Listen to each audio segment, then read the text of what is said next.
प्रभु यीशु के नाम में आप सबका होप इन फेथ परमेश्वर की वचन और प्रार्थना की सेवा में स्वागत है।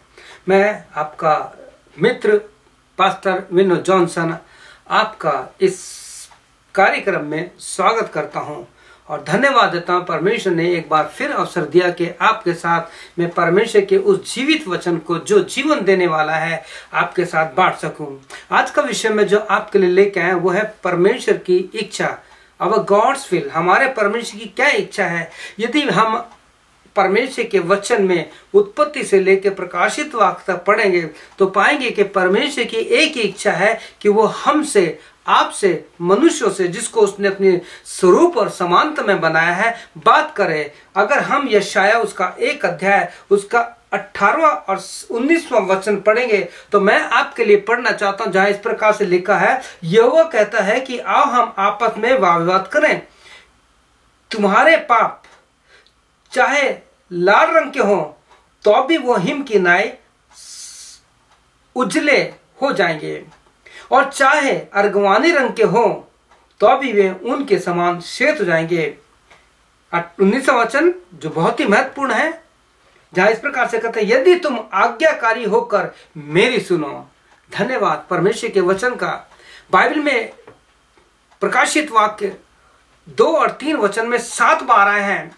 जिसके कान हो वो सुन ले, आत्मा कलीसिया से या आपसे या मुझसे क्या कहता है। परमेश्वर आपसे और मुझसे बात करना चाहता है, हमसे मिलना चाहता है, क्योंकि परमेश्वर ने आपको और मुझको अपने स्वरूप और अपनी समानता में बनाया है।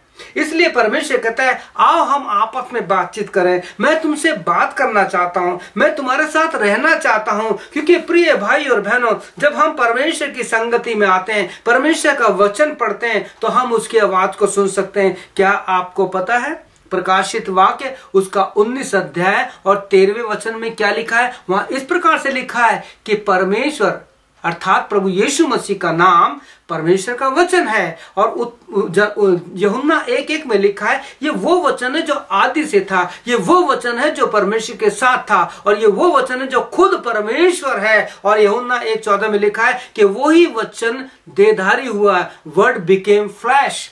प्रिय भाई और बहनों, हमें इन अंतिम दिनों में, जबकि शैतान का कार्य बहुत फैल रहा है, हमें अपने आप को परमेश्वर की संगति में रखते हैं। क्योंकि प्रभु का वचन 1 कुरिन्थियों 6:17 में लिखा है कि जो परमेश्वर की संगति में रहता है। आप किसकी संगति में रहते हो? हम अगर अपने समय को देखें तो हमारा ज्यादा समय संसार के साथ जाता है। यहां लिखा है कि जो परमेश्वर की संगति में रहता है वो उसके साथ एक आत्मा हो जाता है।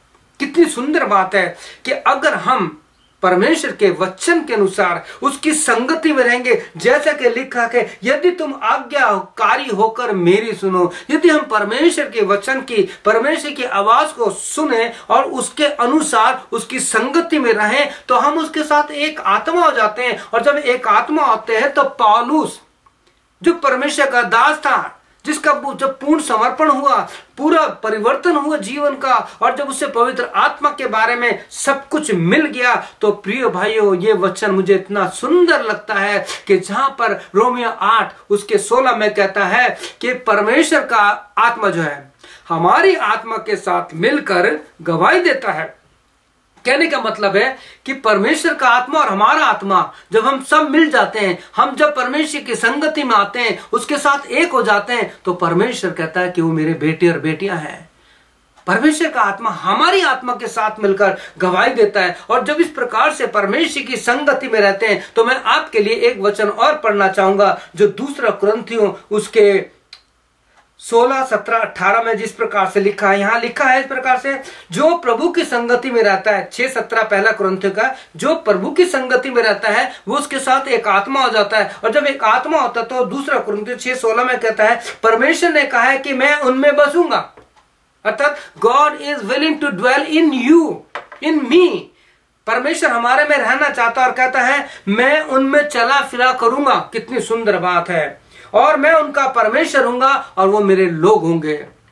लेकिन इसके लिए इसके लिए प्रभु क्या कहता है, 17 वचन में कहता है, प्रभु कहता है कि उनमें से निकलो। अर्थात हम जिस संसार की वस्तुओं से घिर गए हैं, हम जिस प्रकार के संसार की बातों ने हम पर कब्जा कर लिए, प्रभु कहता है उनमें से निकलो, उससे तुम्हारा कोई संबंध नहीं है। अगर जब ऐसा होगा तो 18 वचन में लिखा है कि मैं तुम्हारा पिता हूंगा, तुम मेरे बेटे और बेटियां होंगे। सर्वशक्तिमान परमेश्वर का यही वचन है। परमेश्वर का वचन जो है दो धारी तलवार है। परमेश्वर का वचन कभी नहीं टलता। प्रभु ने कहा, यीशु मसीह ने स्वयं कहा है कि संसार की सारी बातें टल जाएंगी, लेकिन मेरे वचन का एक बिंदु भी नहीं टलेगा। हमारा प्रभु यीशु मसीह सच सच बोलता है। तो क्या प्रिय भाई और बहनों, क्या आप चाहते हैं कि जो परमेश्वर की इच्छा है वो आपसे बातचीत करे? तो हमें क्या करना है? हमें प्रभु के साथ संगति करनी है, हम उसकी संगति माने, क्योंकि परमेश्वर के वचन में इब्रानियों 1:1 में इस प्रकार से लिखा है कि मैं आपके लिए पढ़ना चाहता हूं। पूर्व युग में परमेश्वर ने अपने बाप दादों से थोड़ा थोड़ा करके भांति भांति से भविष्यवक्ताओं के द्वारा, अर्थात अपने परमेश्वर के जो चुने हुए लोग थे उनसे बातें की।